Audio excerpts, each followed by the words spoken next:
కలియుగ దైవం తిరుపతి వెంకటేశ్వర స్వామి లడ్డు వివాదం అయితే ఇప్పుడు ఇటీవల కోర్టు తీర్పు ఇచ్చిన నేపథ్యంలోనే అలాగే వైసీపీ శ్రేణులు రాష్ట్ర వ్యాప్తంగా కూడా ఈ యొక్క పూజలు అయితే నిర్వహిస్తున్నారు తిరుపతి వెంకటేశ్వర స్వామి గుడిలో.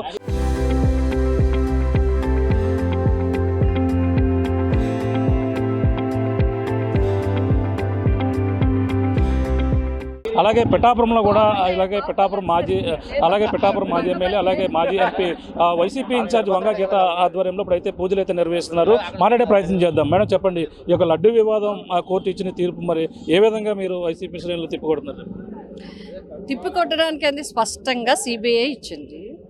ఇది పూర్తిగా స్టార్టింగ్ నుంచి కూడా తప్పుడు ప్రచారం. నిజంగా లడ్డూలో కల్తీ జరగలేదు, రాజకీయం కల్తీగా లేదు, ఇది కల్తీ ప్రచారం. కేవలం జగన్మోహన్ రెడ్డి గారి మీద ఉన్న అసూయ, ద్వేషం, పగ, ఆయన మీద ఎందుకో వాళ్ళకి వచ్చి స్వామివారి మనందరికీ తెలుసు ప్రపంచ ప్రఖ్యాతిగాంచిన దేవస్థానం తిరుపతి దేవస్థానం. లడ్డూ ప్రసాదానికి చాలా ప్రత్యేకత ఉంది. అన్నవరం ప్రసాదం, తిరుపతి లడ్డూ ప్రసాదం అంటే ఇంకా అత్యంత పవిత్రం. అటువంటి ప్రతిష్టాత్మకమైన ప్రపంచ ప్రఖ్యాతిగాంచిన పవిత్రమైన ఒక స్వామివారి ఇష్యూని ఒక రాజకీయానికి వాడుకోవటం అనేది రాజకీయ చరిత్రలో ఎక్కడా చూడలేదు.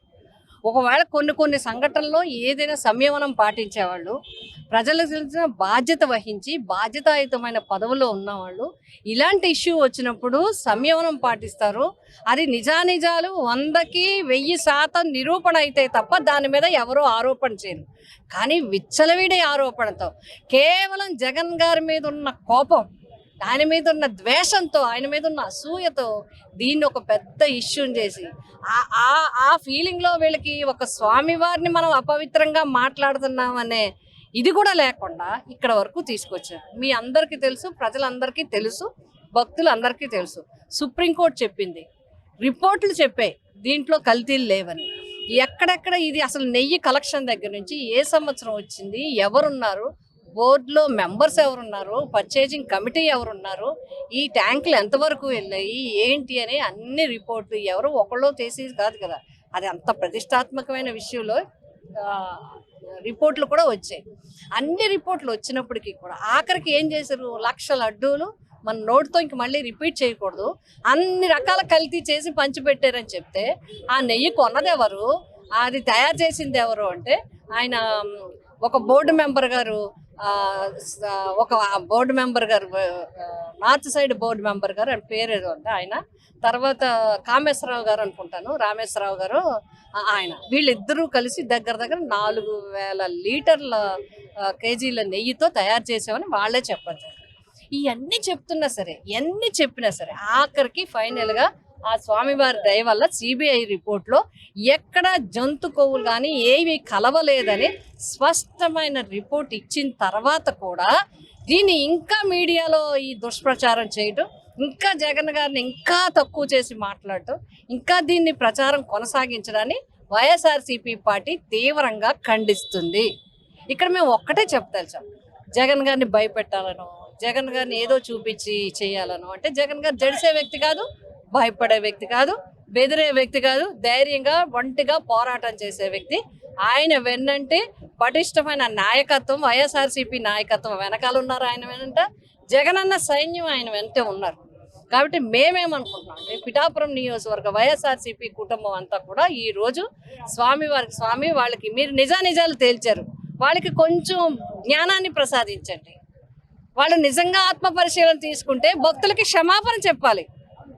మాకు ఇన్ఫర్మేషన్ వచ్చింది, ఆ ఇన్ఫర్మేషన్ ప్రకారం మేము ఈ విధంగా మాట్లాడాం. అది సిబిఐ రిపోర్ట్లో ఏమీ లేదని తేలింది. కాబట్టి లడ్డు చాలా పవిత్రమైంది, భక్తులు ఎవరు మనోభావాలు హెచ్చుకోవచ్చు. ఈ ఇష్యూ ఇంతటితో ఆపుతున్నామని ప్రజాస్వామ్యం పట్ల గౌరవం ఉన్నా, భక్తుల పట్ల గౌరవం ఉన్నా కూటమి ప్రభుత్వం క్షమాపణ కూడా చెప్పాలి. పోనీ అలా కాదంటే ఇంక ప్రచారాన్ని అనేది దీంట్లో ఇక్కడతో ఆపాలి. లేనట్లయితే ఈ సిబిఐ నిజానిజాలని గ్రామానికి కూడా కార్యక్రమం తీసుకుని చెప్పాల్సిన పరిస్థితి వైఎస్ఆర్సీపీ చేస్తుంది కూడా. ఎందుకంటే భక్తులు వెన్నంటూ ఉండాలి, భక్తుల మనోభావాలు దెబ్బతినడానికి వెళ్ళదు. ఇంకా తప్పుడు ప్రచారం ఎన్నాళ్ళు కొనసాగిస్తారు? మా జగన్మోహన్ రెడ్డి గారు డైరెక్షన్ ఇస్తే గ్రామాన కూడా ప్రచారం చేయడానికి సిద్ధంగా. అంటే ప్రధానంగా నెయ్యి కావాలంటే పాలు కావాలి, పాలు లేకుండానే నెయ్యి తయారు చేశారు, రసాయనాలు ఉపయోగించారని కూడా చెప్పుకొస్తున్నారు. రిపోర్ట్లో కూడా అదే వచ్చిందని కూడా కూటమి నాయకులు చెప్తున్న వాదన. ఇప్పుడు అలా పాలు కావాలంటే నెయ్యి కావాలి, అలా మామూలుగా మనం సబ్జెక్ట్ డైవర్షన్ కాకుండా ఉంటే దేశంలో ఎన్ని కోట్ల మంది పాలు వాడుతున్నారు, ఎన్ని పశు సంపద ఉంది, ఇవన్నీ చేస్తే అన్ని రకరకాల ఇష్యూలు మీరేంటి ఒకటి మీరు చెప్పింది ఏంటి? నేను ఒక్కటే సూటి ప్రశ్న వేస్తాను. మీరు ఏం కల్తీ జరిగిందని ముఖ్యమంత్రి గారు, ఉప ముఖ్యమంత్రి గారు ఏ విధమైన కల్తీ జరిగిందని బాధ్యతాయుతమైన పదవుల్లో ఉండి ఏ విధమైన కల్తీ జరిగిందని మీరు ప్రచారం చేశారు, ప్రెస్లో చెప్పారు, గట్టిగా బల్లగుద్ది చెప్పారు. అది ఉందా లేదా? లేదు లేదు లేదు, అలాంటిది ఏం జరగలేదని చెప్పిన తర్వాత మళ్ళీ దీనికి అసలు మీరు ప్రసాదాన్ని ఎందుకంత కాంట్రవర్సీ చేస్తున్నారు? మీరు ప్రసాదాన్ని పవిత్రతను ఎందుకు తీస్తున్నారు? దేవుడు అంటే భయం భక్తి. నీకు జగన్ గారు అంటే కోపం ఉంది, అసూయ ఉంది, దేశం ఉంది, ఓకే చేయొచ్చు పోనీ.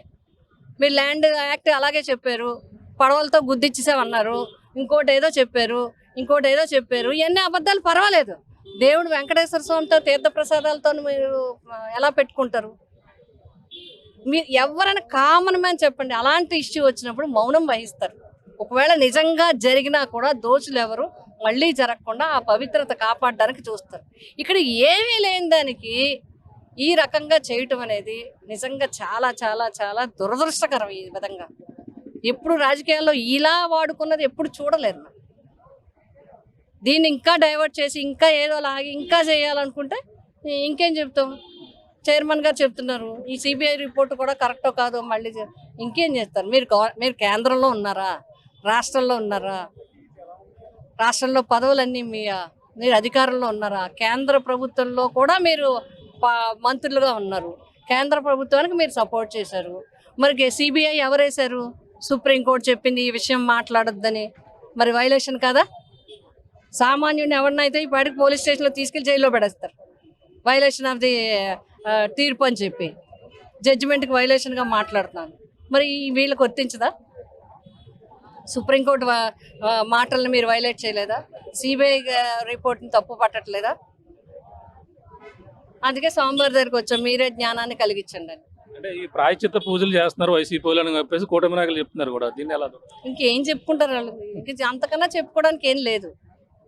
ప్రాయచిత్తం అంతకన్నా చెప్పుకోవడానికి ఏం లేదు. అందుకే మన హిందూ ధర్మం కూడా చెప్తుంది, పురాణాలు, కథలు, మహాభారతం, రామాయణం ఇవన్నీ ఏం చెప్తున్నాయి? తప్పదు, మంచి వాళ్ళకే కష్టాలు ఎక్కువ ఉంటాయి, మంచి వాళ్ళే నిందలు ఎక్కువ పడతారు. ఏదైనా ఎవరైనా తప్పు చేసేవాళ్ళు ఉంటే ఆ తప్పు నిండాలంటారు, ఈ పడేవాడు ఓపిక ఉండాలంటారు. మీరు చూడండి, ఎక్కడైనా సరే ఏ కథ అయినా చూడండి, పురాణంలో ఏ స్టోరీ అయినా చూసుకోండి, ఎవరైతే దౌర్జన్యం చేస్తున్నారో వాళ్ళకి ఎక్కువ టైం ఇస్తాడు దేవుడు. ఎవడైతే పడుతూ ఉంటాడో ఆడు పడుతూనే ఉంటాడు ఆఖరికి. అంటే ఇతను పుణ్యం నిండాలి, అతను పాపం నిండాలి. ఇది మోరల్ ఆఫ్ ది స్టోరీ. ఏదైనా సరే ఒక్కటి దయచేసి తిరుమల తిరుపతి దేవస్థానంలో టీటీపీ లడ్డు ఏదైతే ఉందో, టీటీడీ లడ్డు కల్తీ విషయం ఇంకా వదిలిపెట్టండి బాబు.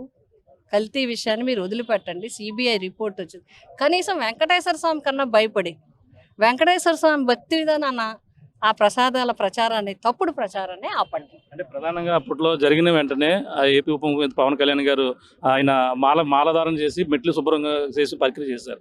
ఇప్పుడు ఏం చేస్తారని మీరు డిమాండ్ చేస్తున్నారు వైసీపీ నుంచి? ప్రధానంగా మేమేమి డిమాండ్ చేయట్లేదు. అప్పుడు ఎవరో డిమాండ్ చేస్తే ఆయన మాల ధరించి కడగలేదు.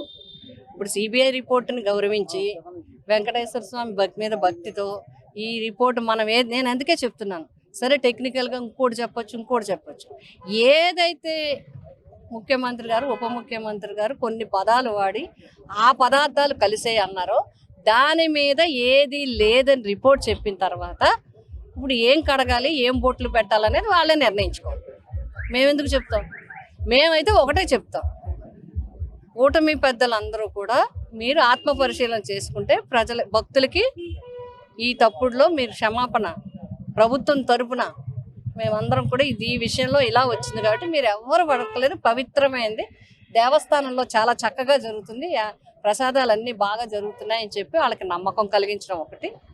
రెండోది, ఇలాంటి ప్రచారం ఇంకా జరగకుండా కంట్రోల్ చేసుకోవడం ఒకటి. ఈ రెండూ చేయాలి. నేను విడుదల రజనీ గారిపై జరిగిన దాడిని, ఈ ఘటనపై ఎలా చూడాలి? ఖండిస్తున్నాం మేము. అది ఇంతే, ఇలాగే ఇవి ఎంతమందిని ఇప్పటికి ఎంతమందిని మిథున్ రెడ్డి గారి దగ్గర మొదలు పెట్టారు, గోవర్ధన్ రెడ్డి గారి దగ్గర మొదలు పెట్టారు. అందరికీ మొత్తం వరుసగా ఎవరో ఒకళ్ళ మీద ఏదో ఒకటి, ఎవరు మాట్లాడకూడదు, ఎవరు ప్రశ్నించకూడదు. ఏదైనా ఉంటే డైరెక్షన్ జోగి రమేష్ గారిని పెట్టారు, ఈయన పెట్టారు. అక్కడ ఇంకా చాలా మంది ఉన్నారు. చెవిరెడ్డి భాస్కర్ రెడ్డి గారు పెట్టారు. ఇంకా అందరి పేరు నాని గారు అయిపోయింది, వాళ్ళ మిస్సెస్ గారు అయిపోయారు. ఇంకా ఇలా ఎవరైనా ఉంటుంది. దానికి ఎదుర్కొంటారు. దానికి కావాల్సింది వాళ్ళు ఏదో చేస్తారు, వీళ్ళు ఏదో చేస్తారు, అయిపోతుంది. బట్ మత సాంప్రదాయాలతో పవిత్రమైన దేవస్థానాలతో మాత్రం ఈ రకమైన ప్రచారం కరెక్ట్ కాదు. ప్రపంచవ్యాప్తంగా గుర్తింపు ఉన్న దేవుడికి ఎవరైనా సరే ఎన్ఆర్ఐస్ వస్తే what is the position of TTD laddu అంటున్నారు. ఎలాగా చెప్పండి?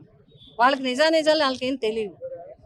మన ప్రతిష్టని గౌరవం భంగం కలిగించకుండా ఇంతటితో ఈ లడ్డు విష ప్రచారం అనేది ఇంకా ఆపి ఈ కల్తీ ప్రచారానికి ఫుల్ స్టాప్ పెట్టాలనేది మా కోరిక.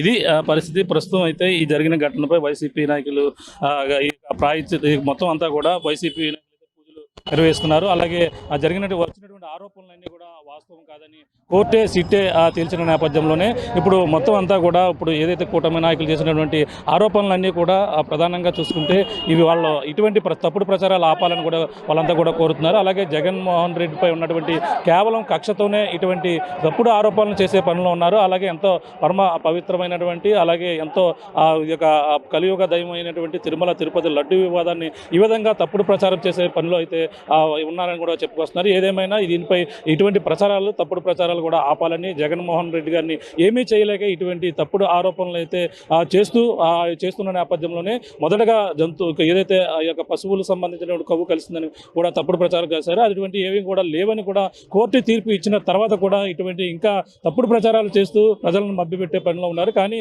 ఇప్పుడు రాష్ట్ర వ్యాప్తంగా ఇటువంటి కార్యాచరణ చేపట్టాము. అలాగే గుడిలో పూజలు కార్యక్రమాలు కూడా చేస్తున్నాం. వెంకటేశ్వర స్వామి గుడికి మొక్కుకుంటూ వాళ్ళకి ఇటువంటి ప్రచారాలు ఆపాలని కూడా మేమంతా కూడా కోరుతున్నటువంటి పరిస్థితులు ఉన్నారు. కానీ ఈ విధంగా చేస్తే మాత్రం గ్రామాన వెళ్ళి భక్తుల మనోభావాలు దెబ్బతింటున్న నేపథ్యంలోనే గ్రామాన ఈ జరిగినటువంటి కోర్టు ఇచ్చినటువంటి తీర్పుని ప్రజల ముందుకు తీసుకెళ్లే విధంగా కూడా వైసీపీ త్వరలో కార్యాచరణ చేస్తామని కూడా అలాగే మాజీ ఎంపీ వైసీపీ పిఠాపురం ఇన్ఛార్జి వంగా గీతా విశ్వనాథ్ గారు కూడా కోరుతున్నటువంటి పరిస్థితి. వాళ్ళు దీనిపై ఏదైతే చేస్తారనుకున్నారో అలాగే గతంలో చేసినటువంటి ప్రాయశ్చిత్తం సంబంధించిన దీక్షలు అవన్నీ కూడా వాళ్ళు ఏం చేయాలో వాళ్ళకి నిర్ణయానికి వదిలేసామంటూ కూడా వంగా గీతా విశ్వనాథ్ గారు చెప్తున్నటువంటి పరిస్థితి ప్రధానంగా ఉందని చెప్పాలి. ఇదికున్న తాజా పరిస్థితి.